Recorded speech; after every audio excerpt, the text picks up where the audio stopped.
who's writing back. It says the following. In America, there is emphasis on partitions in a masjid. Many times behind the walls, the sisters distract each other, and there is a lot of talking.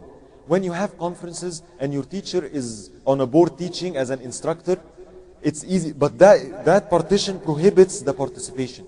Shouldn't them learning the deen be a priority? Us men should just lower our gaze. Besides, we go to American schools with women and say nothing. First of all, whether you agree or disagree with this question, it is a legitimate concern. Definitely it's a legitimate concern. We have to acknowledge this. This is a legitimate concern. I'll give you my personal stance. Again, you don't have to take it. Of course, people differ. I have friends from Saudi Arabia that insist on partitioning. I respect them. I love them. I don't mind. I don't mind if that's what makes sisters comfortable, so be it for me. My goal is that you understand. Right? That's it. My personal stance is the following. At the time of the Prophet ﷺ, we know there were no barriers. You can verify it yourself. It didn't exist. The women sat behind the men.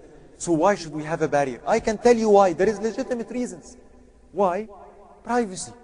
Sometimes, and I can report for you, some women come and say, you know what, brother, if you do not put a barrier, we like to sit, we like to be comfortable. Sometimes women will tell you, I have babies, I want to nurse. I can't do that in the masjid.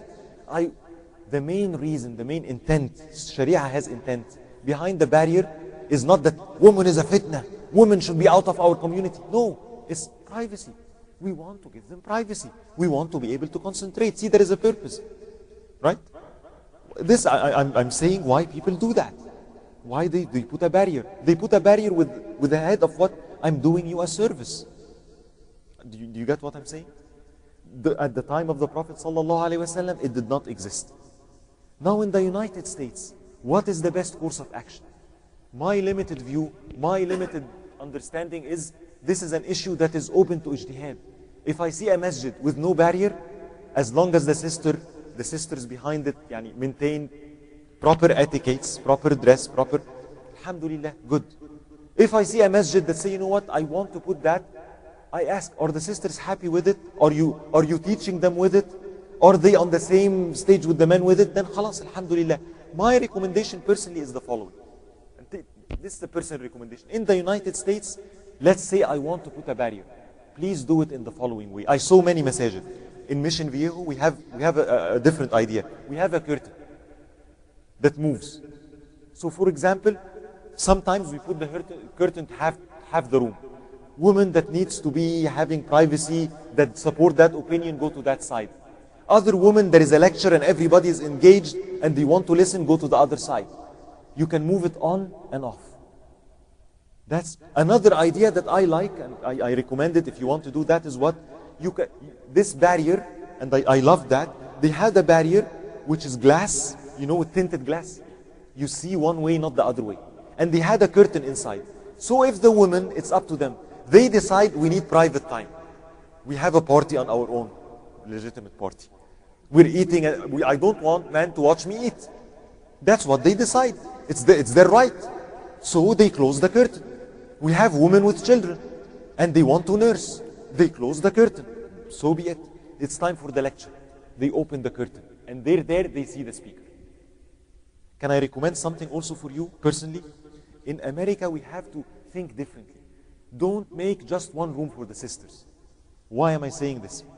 Make at least 2 rooms for the sisters. What are you speaking about?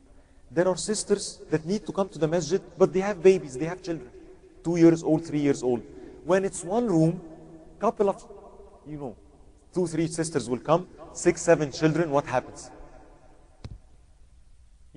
Nobody can concentrate. That's not fair either. My recommendation is, I'm being practical. Do 2 rooms. A room for sisters with kids. You have a child, you have a baby, there is a room for you. And it has baby toys. Something that will keep the children busy and engaged. I saw a masjid that way. It was wonderful.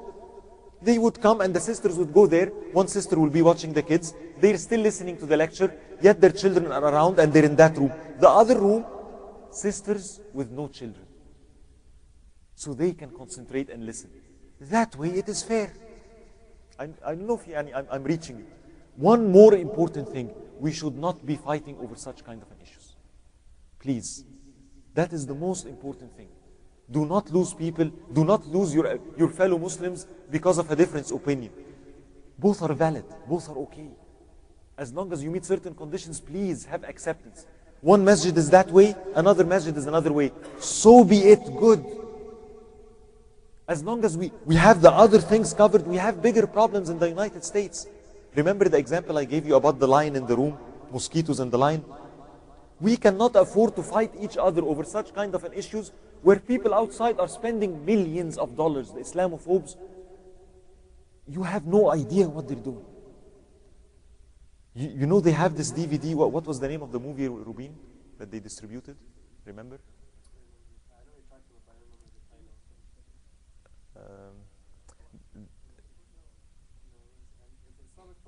Yes, they developed a documentary.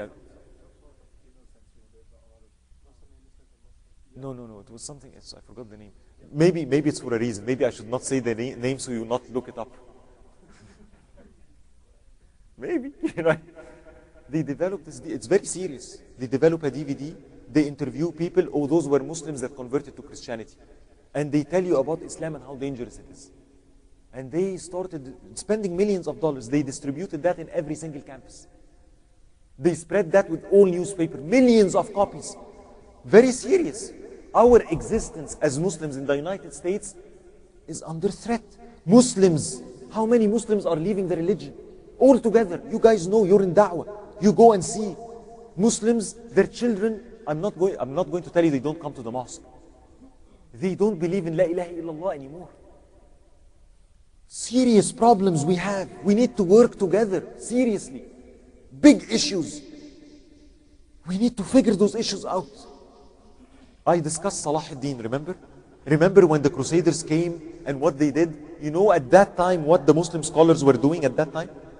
There was a big fitna that extended over a century between the Hanbali school of thought and the Shafi'i school of thought. They were fighting to death.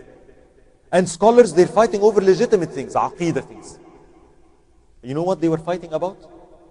The names and the attributes of Allah. Oh, not Ar-Rahman Ar-Rahim. No. What does it mean, Ar-Rahman ala al-Arsh istawa?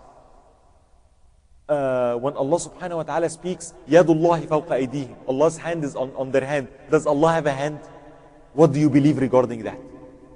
And Muslims differ. The Hanbali school of thought, which today is in Saudi Arabia represents that, has it, and the great scholars like Ibn al-Qayyim al-Jawziyya, Ibn Qudama al-Maqdisi, Sheikh Abdul Qadir al-Jilani, they're Hanbalis, they have one view.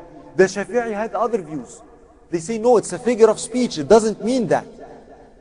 And those are like what? Imam al-Nawawi, Ibn Hajar al-Asqalani, Imam al-Qurtubi, great names. And those scholars, they differed and they were okay. But at that time, the scholars were fighting to death.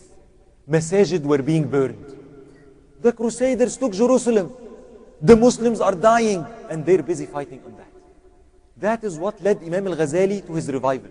He actually withdrew from that. He said, this is sick. And he withdrew completely.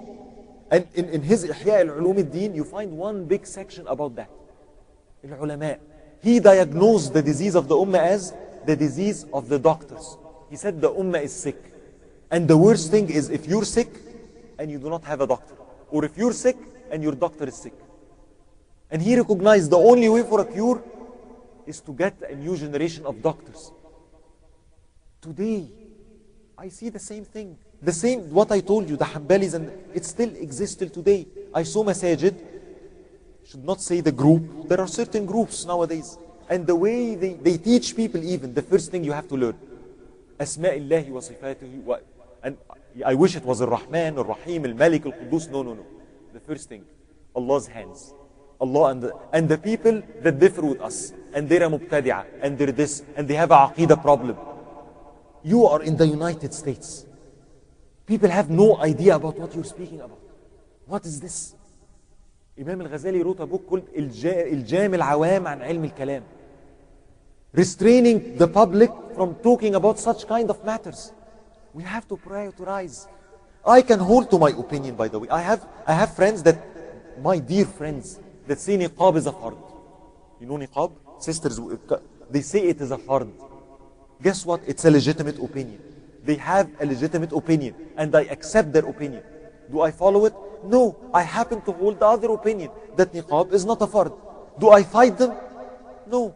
Do they, they come and, Hassan, are you convinced now? I'm going to convince you. And I smile and say, no, I'm going to convince you. And we have a discussion, and he brings proofs, and I brings proof. And at the end of the day, we hug each other. And khalas. Alhamdulillah. That's what we need. It is okay for me to hold to my position as long as it is legitimate. It has legitimacy. And you hold to your position. And that diversity itself is beautiful.